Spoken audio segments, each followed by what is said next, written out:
जी अस्सलाम वालेकुम, welcome back to another video. आज हाजिर हुए हैं एक और नई वीडियो के साथ जो कि है बेलारूस वीज़े के ऊपर।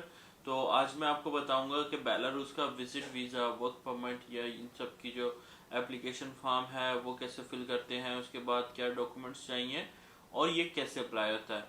तो जो हमारे चैनल पर न्यू है उनसे रिक्वेस्ट है हमारे चैनल को सब्सक्राइब करें, बेल आइकन को दबाएँ और ताकि आने वाली हर वीडियो आप तक टाइम टू टाइम पहुंचती रहे। सबसे पहले हमने एक ईमेल बना ली है और अब हम चलते हैं अपने कंप्यूटर की स्क्रीन पर। हमने यहाँ पर टाइप करना है, फर्स्ट ऑफ ऑल जो स्टेप होता है वो एप्लीकेशन फॉर्म का होता है, Belarus application form. Okay, Belarus application form लिखने के बाद हमारे पास इस तरह से एक इंटरफेस ओपन होगा। हमने इस सेकंड वाली जिसमें पीडीएफ लिखा है ये एप्लीकेशन फॉर्म ओपन कर लेना है। इसको ओपन करने के बाद यह हमारे पास इस तरह से ओपन हो जाएगा, जिसको हम यहाँ ही फिल कर सकते हैं पीडीएफ में। ठीक है, तो फर्स्ट में आपको नज़र आ रहा होगा इधर दो लैंग्वेजेस लिखी हुई हैं, एक इनकी अपनी है रशियन और दूसरा साथ में है इंग्लिश। तो हम इंग्लिश के साथ देखकर जैसे आगे लिखा हुआ है फैमिली नेम, तो फैमिली नेम सेकंड नेम होता है मूसा। ओके, उसके बाद यहाँ से मेल सेलेक्ट करते हैं, फर्स्ट नेम मोहम्मद। उसके बाद अदर नेम अगर आपका है तो आप लिख सकते हैं, अदरवाइज इसको खाली छोड़ सकते हैं। आपकी डेट ऑफ बर्थ जो भी है आपने वो लिखनी है। ठीक है, मैं यहाँ से फर्जी सी डाल देता हूँ। उसके बाद यहाँ पे प्लेस ऑफ बर्थ में कंट्री लिखना है आपने सबसे पहले। अगेन नेक्स्ट करेंगे तो हमने यहाँ पे सिटी लिखना है, आपका प्लेस ऑफ बर्थ का कौन सा है। ठीक है, और रीजन लिखना है। ठीक है, उसके बाद स्क्रॉल डाउन करेंगे तो हमारे पास आएगा करंट सिटीजनशिप। करंट सिटीजनशिप में मेरा पाकिस्तान आएगा। ठीक है, उसके अलावा यहाँ पर ये पूछ रहा है if you change your citizenship, अगर आपने कोई और नेशनैलिटी ली हुई है और उसके अलावा कोई आपके पास और नेशनैलिटी है या फिर ड्यूअल नेशनैलिटी जिसको हम कहते हैं वो आपके पास है, तो वो कंट्री यहाँ पर लिखना है। या फिर आपने अपनी नेशनैलिटी चेंज की है तो वो भी यहाँ पे हमने लिखना है। ठीक है, मेरा नहीं है तो मैं पाकिस्तान ही करूँगा। अगेन स्क्रॉल डाउन करेंगे, पासपोर्ट टाइप ऑर्डिनरी आएगा। ठीक है, passport number, passport issue authority में आएगा पाकिस्तान। यहाँ पे आएगा डेट ऑफ इशू, मैं इसको एक फर्जी सा दे देता हूँ, आपका जो हो आपने वही देना है। ठीक है, उसके बाद अगेन स्क्रॉल डाउन करेंगे, यहाँ पे आ जाएगा कंट्री। अब क्या है, परमानेंट एड्रेस का कंट्री कौन सा है आपका। मैं यूनाइटेड अरब एमिरेट से अप्लाई कर रहा हूँ, आप जहाँ से अप्लाई कर रहे हैं आपने वो लिखना है। रीजन जो है ये दुबई ही आएगा रीजन में, क्योंकि यूएई में कोई रीजन्स नहीं होते हैं। ठीक है, सिटी में भी दुबई आएगा। स्ट्रीट में मैं कर देता हूँ शेख जायद रोड। इंडेक्स जो है इस पर आप एम्प्टी छोड़ सकते हैं। बिल्डिंग नेम जो है वो हम लिख देते हैं अब्दुल अजीज़ लिख देता हूँ, अब्दुल अजीज़। उसके बाद यहाँ पे हमने अपार्टमेंट नंबर लिखना है, मैं लिख देता हूँ 121 और फ़ोन नंबर लिखना है। यहाँ पे मैं कोई भी फर्जी सा लिख देता हूँ। ठीक है, उसके बाद हमने एक ईमेल लिखनी है, ये भी मैं फिलहाल फर्जी से लिख देता हूँ सिर्फ आपको समझाने के लिए।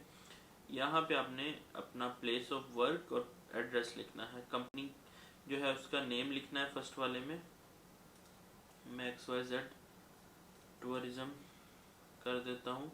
पोजीशन में मैनेजर कर देता हूँ और कंट्री में यूनाइटेड अरब एमिरेट्स कर देता हूँ। उसके बाद रीजन जो है आपको जैसे बताया कि इसका दुबई ही आएगा। इंडेक्स खाली आएगा, सिटी भी दुबई आएगा। स्ट्रीट जो है मैं कर देता हूँ अल सत्वा। ठीक है, मैं फर्जी सा डाल रहा हूँ, आपका जो एक्यूरेट हो आपने वही लिखना है। बिल्डिंग नंबर अगर आपके पास है तो आप लिख सकते हैं, अदरवाइज आप खाली छोड़ सकते हैं। इधर ऑफिस का नंबर आपने लिखना है। ठीक है, नंबर आपने लाजिम लिखना है ऑफिस का। ओके, उसके बाद स्क्रॉल डाउन करेंगे, टाइप ऑफ वीज़ा, यहाँ से हमने कौन सा लेना है, transit visa, short term visa, long term visa, single entry, double entry, multiple entry. तो यहाँ से ये शॉर्ट टर्म आएगा और यहाँ से सिंगल एंट्री आएगा, ठीक है। उसके बाद टर्म ऑफ वीज़ा वैलिडिटी, ठीक है। अब आपकी वीज़ा वैलिडिटी आपको कहाँ से कहाँ तक चाहिए, मैं यहाँ से कर देता हूँ 1 नवंबर 2024 टू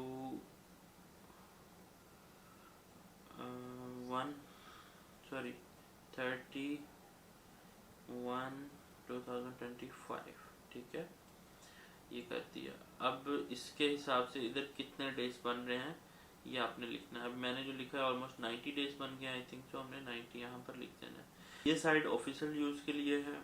और हम अगेन स्क्रॉल डाउन करते हैं तो अब यहाँ पर ये पूछेगा नेम ऑफ इनवाइटिंग ऑर्गेनाइजेशन और person, if require a transit visa indicate which country you are travelling and what reason you have to enter.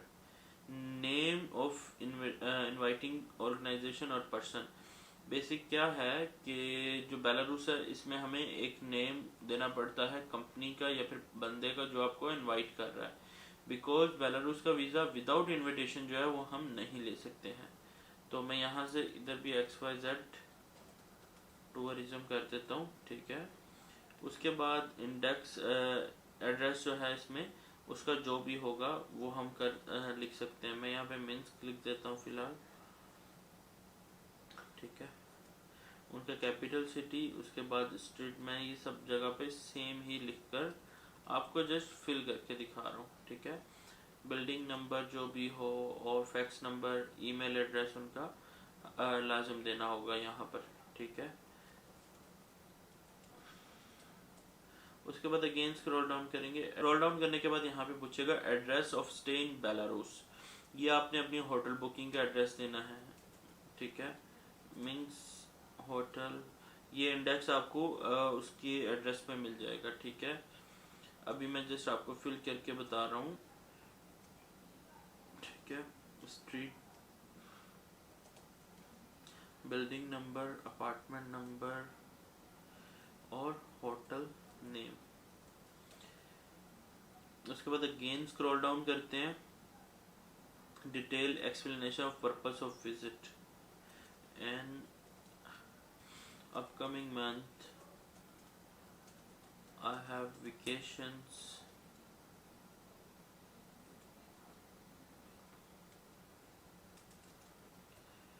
Okay. Spelling जो है आप वो चेक कर लीजिएगा, मैं जस्ट एक टाइप करके दिखा रहा हूँ। Upcoming month I have vacations, so I want to spend my time in cold weather in Minsk, ठीक है। इस तरह आप कुछ भी एक अट्रैक्टिव सी लाइन लिख सकते हैं, ठीक है। Have you ever been in the Republic of Belarus for past 3 years, तो गए हैं तो yes, otherwise no. Have you charged with violation the Belarusian law while in Belarus, कभी आप पे कोई केस हुआ है बेलारूस में, हुआ है तो बताएंगे कि क्या डिटेल है, क्यों हुआ था। और लास्ट में mean available for stay in Republic of Belarus, आपके पास कैश है और इसके अलावा आप कौन सी चीज़ें साथ कैरी कर रहे हैं, कैश, ट्रैवल टिकट है, बैंक चेक है, ट्रैवलर चेक है, क्रेडिट कार्ड है या अकोमोडेशन है। तो हम इसमें रिटर्न टिकट करेंगे, अकोमोडेशन करेंगे, क्रेडिट कार्ड और कैश। क्रेडिट कार्ड ना हो तो आप इसको ना कीजिएगा। इसके बाद यहाँ से हमने लास्ट में लिखनी है डेट, आज की मैं डेट डाल देता हूँ और इसको प्रिंट कर कर यहाँ पर हमने साइन कर लेना है। ये छोटा सा प्रोसेस है इसका एप्लीकेशन फॉर्म फिल करने का। उसके बाद अब मैं आपको दिखाता हूँ बेलारूस एप्लीकेशन फॉर्म अगेन लिखते हैं। तो ये जो नीचे बेलारूस एप्लीकेशन सेंटर की PDF आ रही है, इसको खोलेंगे तो इसमें हमारे जितनी भी रिक्वायरमेंट्स हैं वो मिल जाएंगे। First of all application form है जो मैंने आपको फिल करना सिखा दिया। सेकंड पे हमें वाइट बैकग्राउंड पिक्चर चाहिए 35x45 mm की, ठीक है। और उसके बाद थर्ड पे हमें चाहिए document for travelling like passport और ट्रैवल डॉक्यूमेंट जो भी है वो हमें चाहिए। एटलीस्ट 90 डेज जो है वो वैलिड होना चाहिए आफ्टर एग्जिट। जैसे मैंने इसकी एग्जिट डेट दी थी 30 जनवरी, तो 30 जनवरी के बाद 3 मंथ इसके पास होने चाहिए, मतलब अप्रैल तक पासपोर्ट वैलिड होना चाहिए। Travel and health insurance, most important thing, आपके पास ट्रैवल और हेल्थ इंश्योरेंस हर हाल में होनी चाहिए। अगर ये नहीं होगी तो आपको वीज़ा नहीं मिलेगा। बेलारूस के लिए आपको ट्रैवल इंश्योरेंस हर हाल में करनी है। उसके बाद visa supporting document request for visa issuance for Belarusian companies. अभी क्या है, इसमें आपको सपोर्टिंग डॉक्यूमेंट्स में क्या चाहिए मैं आपको बताता हूँ। इसमें आपके पास एक तो अपनी ट्रैवल हिस्ट्री लगाएं, फ्लाइट टिकट लगाएं, होटल बुकिंग लगाएं, उसके बाद आपने एक इनविटेशन और उस कंपनी का लाइसेंस अपने वीज़े के साथ लाजिम लगाना है। उसके बाद आपके पास थर्ड में आपके पास होना चाहिए लाइक आपका passport, white background picture, Dubai में जो जो आपके पास ये जहाँ से अप्लाई कर रहे हैं, जो आपके पास गाड़ी है, घर है, उसकी चारी वगैरह वो लगा सकते हैं। और जितने भी सपोर्टिंग डॉक्यूमेंट्स आप अरेंज कर सकते हैं वो इस वीज़े के लिए बेहतर है। लेकिन इनविटेशन और साथ में कंपनी का जो लाइसेंस है वो आप 100% लगाएं। अगर आपके पास इनविटेशन नहीं है, आप मुझसे ईमेल पे कांटेक्ट कर सकते हैं। हमारी बेलारूस में कंपनी है, मैं आपको इनविटेशन प्रोवाइड करवा सकता हूँ। उसके बाद हमें इस बेलारूस वीज़े में अपॉइंटमेंट लेने की ज़रूरत नहीं है। बेलारूस ऐसा कंट्री है जहाँ पे हम वॉकिंग जो है सबमिशन होती है, वहाँ पे हम जाकर कर सकते हैं। यूएई में कोई अपॉइंटमेंट लेने की ज़रूरत नहीं है, पाकिस्तान में भी अपॉइंटमेंट लेने की ज़रूरत नहीं है, आप खुद ही जाकर वहाँ पर सबमिट करवा सकते हैं। तो इसके अलावा आपको बेलारूस के रिलेटेड या किसी भी कंट्री के रिलेटेड कोई भी इंफॉर्मेशन चाहिए तो आप एनी टाइम मुझे कांटेक्ट कर सकते हैं और मुझे ईमेल कर सकते हैं, मुझे इंस्टा पे या फिर फेसबुक पे कांटेक्ट कर सकते हैं। ये थी हमारी आज की वीडियो। अगर आपको वीडियो पसंद आई है तो वीडियो को लाइक करें, शेयर करें, चैनल को सब्सक्राइब करें और बेल आइकन को दबाएं ताकि आने वाली हर वीडियो आप तक टाइम टू टाइम पहुंचती रहे।